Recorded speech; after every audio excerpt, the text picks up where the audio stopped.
Well, good evening.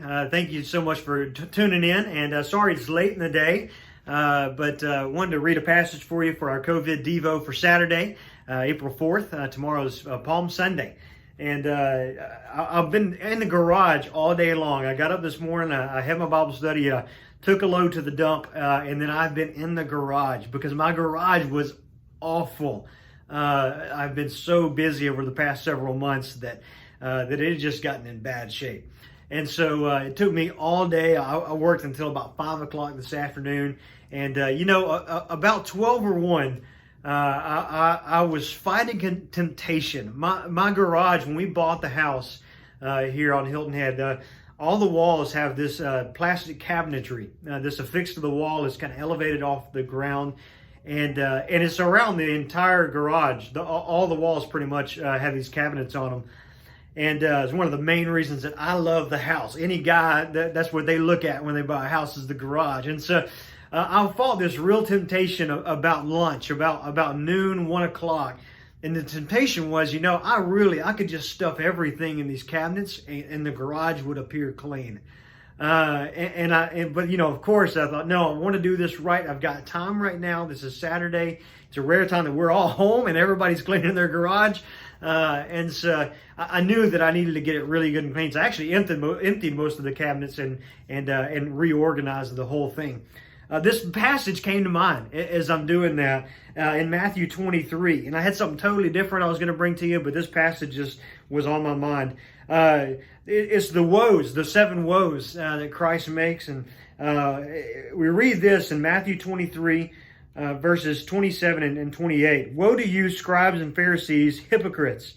For you are like whitewashed tombs, which outwardly appear beautiful, but within are full of dead people's bones and all uncleanness. So you outwardly appear righteous to others, but within you are full of hypocrisy and lawlessness. I thought about that passage as I'm cleaning my garage and thought about how I could pack everything in the shelves, in the cabinets. Nobody would even know the difference except, of course, for me. And I thought, man, how much are our lives like that? Christ is talking to the Pharisees. He's talking to them and proclaiming this woe on them. Because he sees that the outside of them looks great. Other people thought these were very religious, very mature followers of God. And yet Christ saw through that. See, he sees behind the cabinet doors of life. Now, there's not a door he cannot see through. And the temptation, I think, at this day and time is that we can, as our lives, as we kind of suck back in relationships and as we kind of become hermits to a degree, we can continue to just put out this facade on social media that we have it all together. But what I encourage you to do is use this time to really allow God to come into that place in your life. He already sees it, and so give him access to go in to those quiet, those secret places in your life and allow him to renovate. I pray that the truth is that Christ never has to pronounce on us today, woe to you, because I see past the smoke screen that you're showing. I see past the social media personality that you're trying to put on display.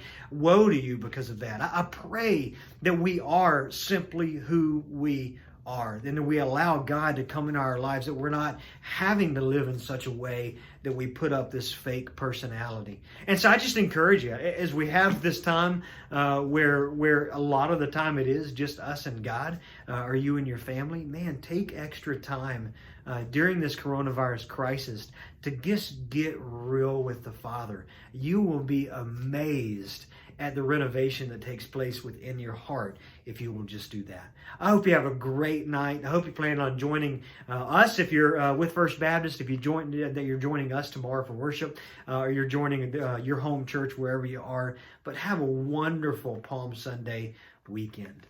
All right? God bless.